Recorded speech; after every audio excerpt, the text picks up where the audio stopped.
What do you think of when you hear the name Robin Hood? Most of you would probably think of a man in a green suit carrying a bow and arrow. Robin Hood has been around for many, many years, and he's a household name. His stories have been told for over 100 years, probably for generation to generation. Robin Hood is one of my favorite heroes because I'm a bow hunter, and he is just very accurate, and he's a great example of a great shot for bow hunting.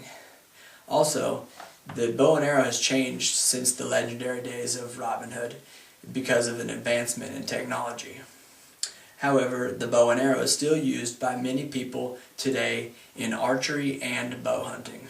Today I'd like to share with you some of the history of the compound bow, also the parts that make up the compound bow, and also how to sight in your compound bow. But before you jump into sighting it in, I'd like to tell you some of the history of the compound bow. The compound bow is a pretty new, recent innovation in which the long bow or the recurve bow was updated. The long bows or recurve bows is basically the stick and string bow and arrow, the real old one. It was used by early civilizations, and they used it primarily for hunting and also weaponry.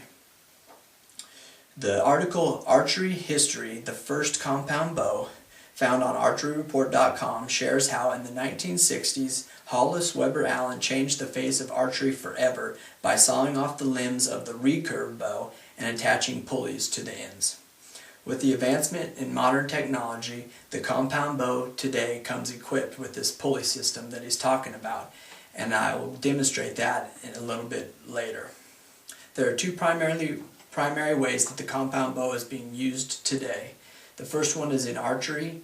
It is known worldwide. It's a sport where the participant will stand at a certain distance and shoot the target, and they get judged on the accuracy of their shot and get points for that. It is so popular that they actually have it as a sport in the Summer Olympics.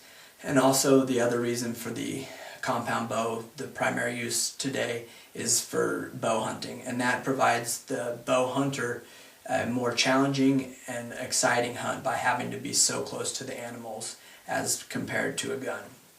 And now that I've shared with you the history of the compound bow, I would like to tell you about the different parts of the compound bow.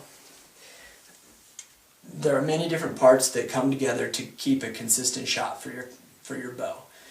The first is the limbs, which are also known as arms. There is an upper limb and a lower limb on the bow, and this is what initially starts your phase of the pullback and the draw with your shot. It initiates it.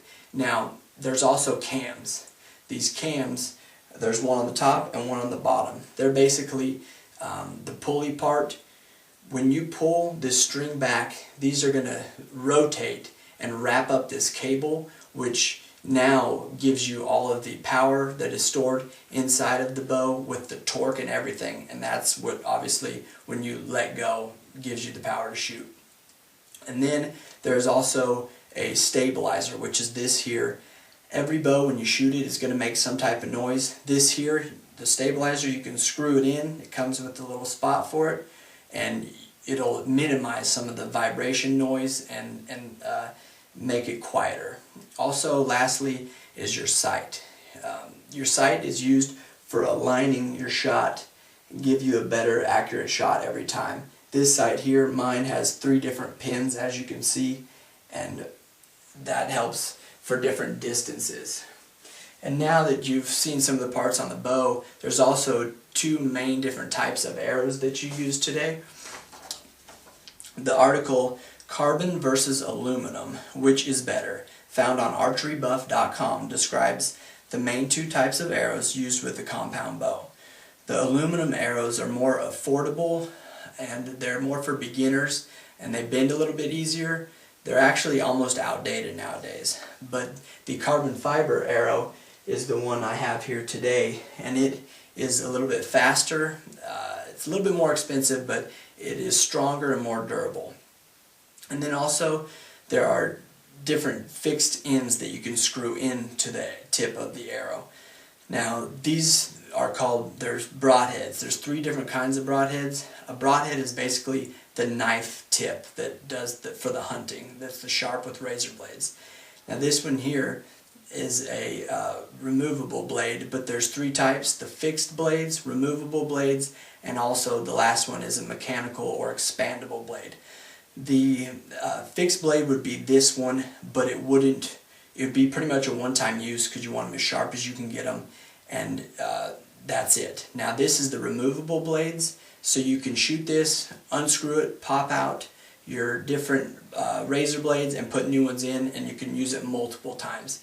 And then lastly would be an expandable or mechanical blade, and that actually looks like this here, a field tip, but there's blades inside of it, so when it hits your target, automatically it pops open as it drives through, and it has the blades like the other ones, and it's for hunting. It would do the job.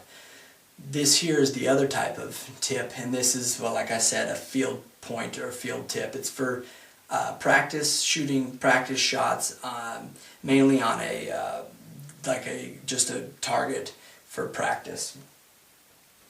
And then now that you know the different parts that make up the bow, I'd like to explain to you how to sight in your bow.